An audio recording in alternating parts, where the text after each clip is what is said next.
You know, we joked about it, but I mean, it's called the elephant in the room, right? There's a few colored people in here, but it's different to have a guy like me up here running for the Conservative Party, the PC Party in Manitoba, for leadership. It is very different. We're in a different time now. We're in a different era. Manitoba has changed. The world has changed. I mean, look around the room. You have a few visible wineries. You got Josh Akello, also great community guy. Great. You live in Winkler, right?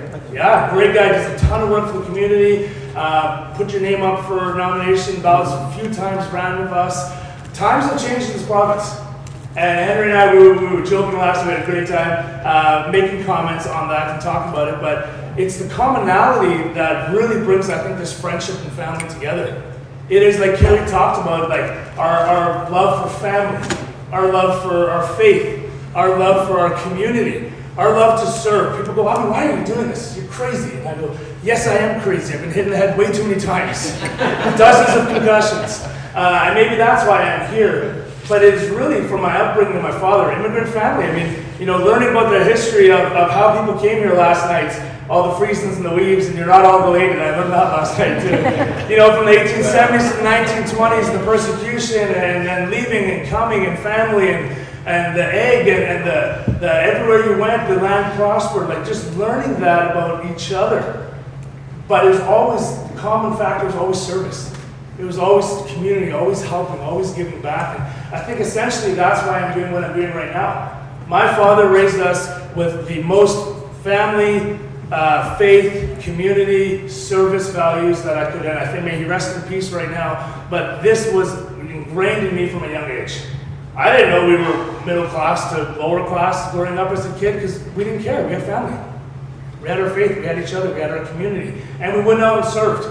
And that's kind of where I'm at today right now. And I won't go into all the stories of football, although I can if we want, and politics, and community service, and why I'm here today, but really it comes down to service. And people go, why? I said, because we have to serve the people of Manitoba. Everyone.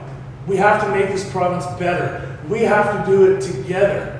And this, I think, is an absolute amazing reflection of what I'm talking about in my campaign, about a unity in a big tent. We have to do it together with our common factors of faith, family, conservative values, fiscal responsibility, holding people accountable, wanting a better life for not only ourselves but our neighbors, right? For our kids. This is why I guarantee you, Mr. Harder got involved. If you haven't read his book, it's a fantastic book. I'm not done it yet, I'm only 3/4 of the way through, but you know, and this theme comes up over and over again. You ask any politician that's doing this for what I believe the right reasons to make things better.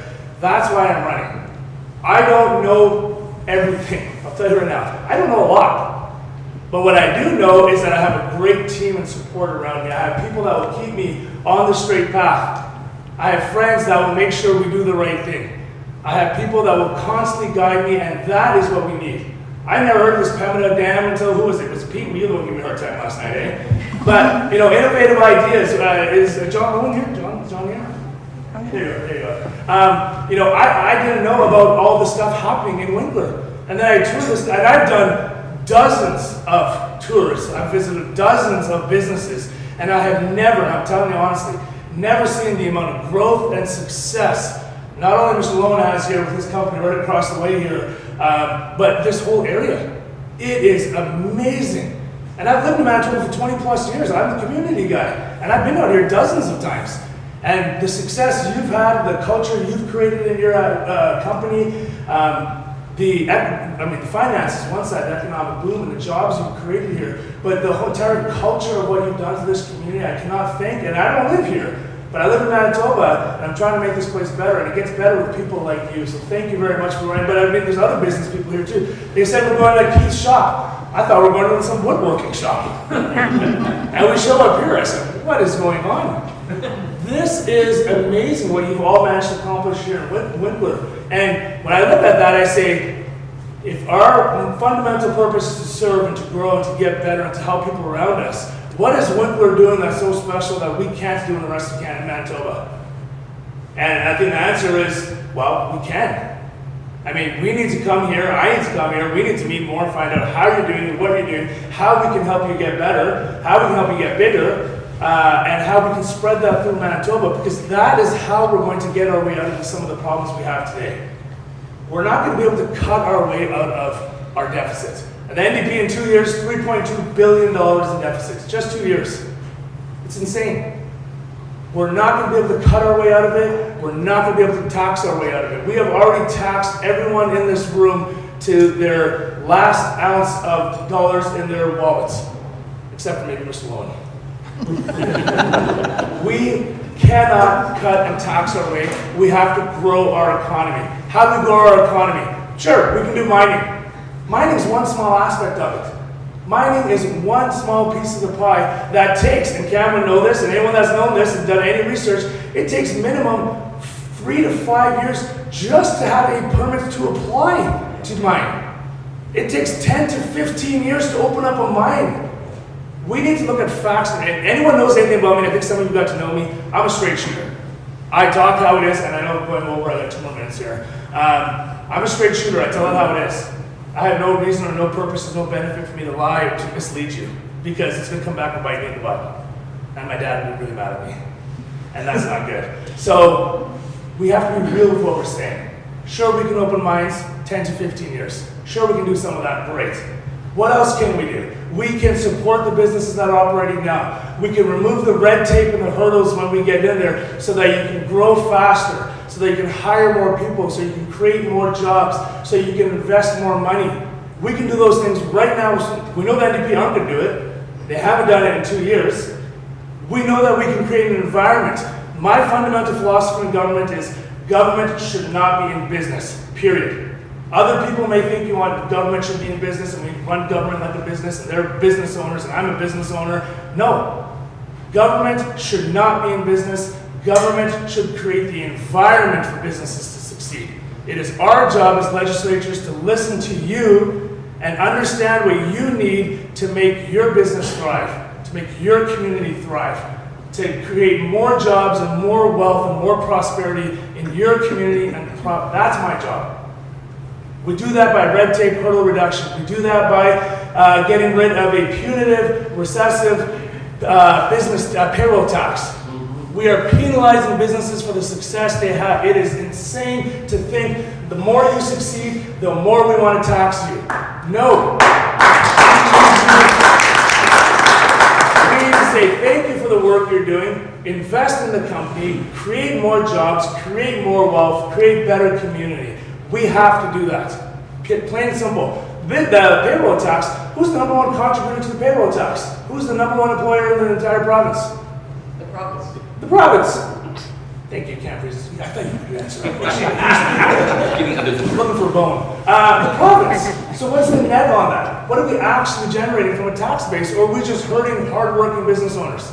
Are we just hurting the very communities that we say we're here to help? Payroll tax, gotta go.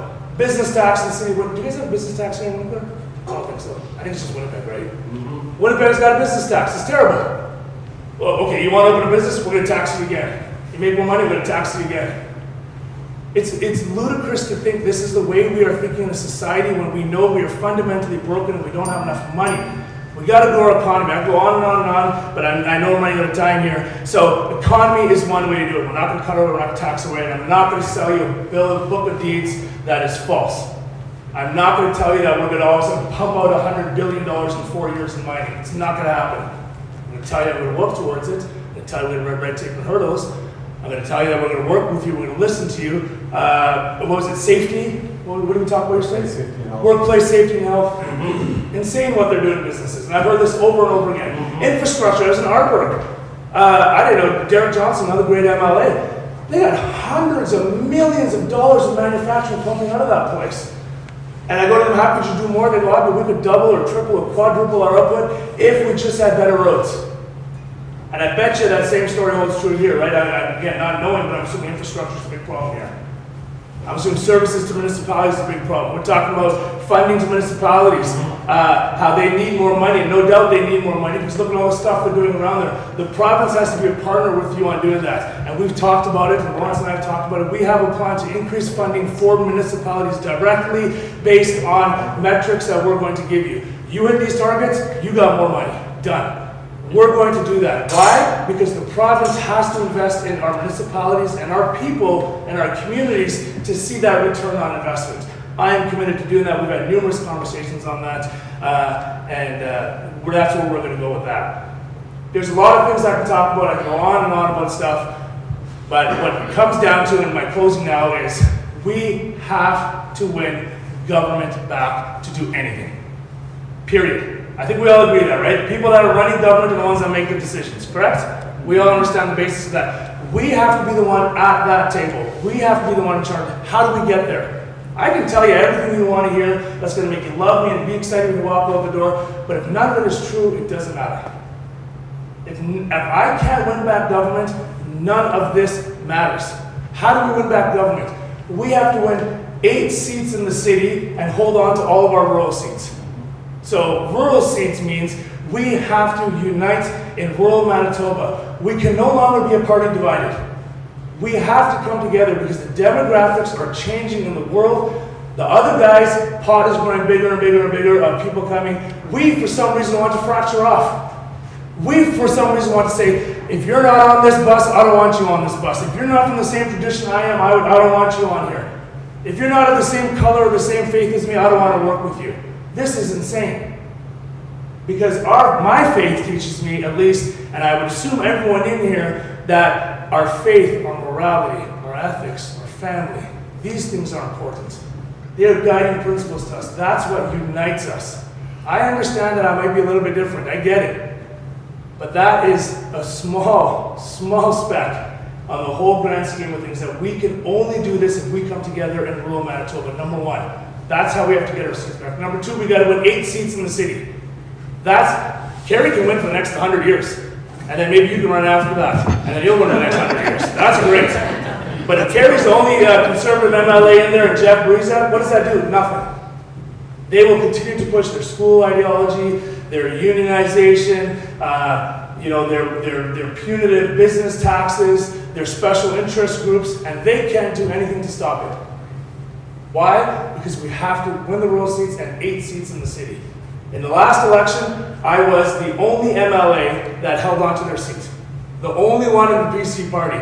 Not because I'm that great, but because I work hard in the community. Because I listen to people. I went from 200 vote margin win to 1,500. When every other conservative PC MLA lost their seat, I'm the only one that won his seat in the city. And Catherine Cook, but she's half a rural seat. And she wasn't there, she's new. She doesn't count. We got to win seats in the city, guys. We have to win 8 seats in the city. I believe I can do that. I'm well known. I'm relatively liked. I have that appeal to bring people to this tent. I share the same values you all share, that everyone in Winnipeg shares, that everyone in Manitoba shares. We need a leader that can get up and say that proudly, and say that with positivity and unite us. If we can unite us in rural Manitoba and the city, we have a shot at winning in 3 years. Plain and simple, we can do it. Wobb's policies are starting to fail. Pierre Poilievre's going to win. We got a chance here. But only if we come together. If we fracture off because of 1 or 2 small things that you think are a big deal, we're done. We will be in the oblivion for the next 16 years. And the facts are, I have a seat. I can get to work on April 27th. And how much do the NDP hate me, Kerry? On a scale of 1 to 10, how much do they hate me? 11. 11. I was going to say 9.5, but 11.5. Right? I am their kryptonite. Why? Because they are terrified of the message I'm bringing to Manitoba. They are terrified that I'm bringing a message of unity, of strong conservative values, of family values, of doing the right thing. That is what's going to get us over the top, but I cannot do it without your support. So in closing, I say thank you very much. I know I went a bit over, Lawrence, but I like to talk. I'm a politician. I cannot do it without you, and I'm going to end on this. Or if Kerry's going to do it, we'll do a Q&A here quickly, or I have all day, I guess. It's memberships. Only members can vote for the leader of the party. I would assume most people in this room are members, but actually sitting around last night in a garage, most of the people weren't when I checked their names, because everyone assumes either they're a member from the last time they signed up, but those are all expired. Everyone that was a member is now expired. Only memberships matter. You have to be a member to vote. 14 and over, live in Manitoba, it costs $20, you get $15 back, so it costs you $5. I'll throw in a free donut for you if you sign up today.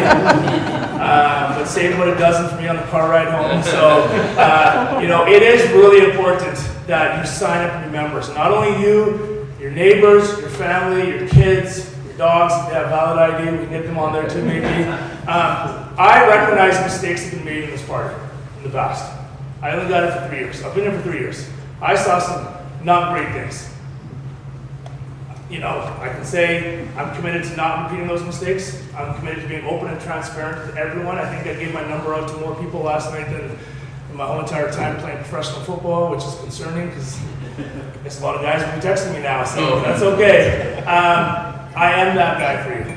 I hope I can be that person for you. I will be accountable to you. So please sign up for memberships. It is of utmost importance to sign up. You might think, oh, Obby's got this in the bag. I don't. I do not have this in the bag. I am working like I'm 10,000 votes behind. And the key to winning government, not only with seats, is we start on day 1, April 20th. This election is not 3 years away. It's 18 months, just to be clear. They're going to move it early. That means in 18 months, we're going to have an election here. You can roll the dice and go with somebody who doesn't have a seat and might not have a seat until this next election is over, which I don't know what that looks like, because I don't know anyone that's... Carrie, are you retiring? No. Jeff, are you leaving the legislature? Are you retiring? No, I'm only 61. Yeah, there you go. None of us are leaving, so we gotta do that. Now, memberships are important because I want to win by 10,000. I want to win by 20,000 votes is the goal. I want to win by 30,000. I want to win by the largest margin, not for me, not for my sake. Look, I play football. I won by 1 point, I won by 20. A win's a win for the province. Because if we can win by historic numbers together, uniting under a leader who's traditionally not thought of to be a conservative leader, it sends a message to Manitoba, it sends a message to the media, and it sends a message to the NDP that we are back. And I can only be back. Thank you very much, everybody.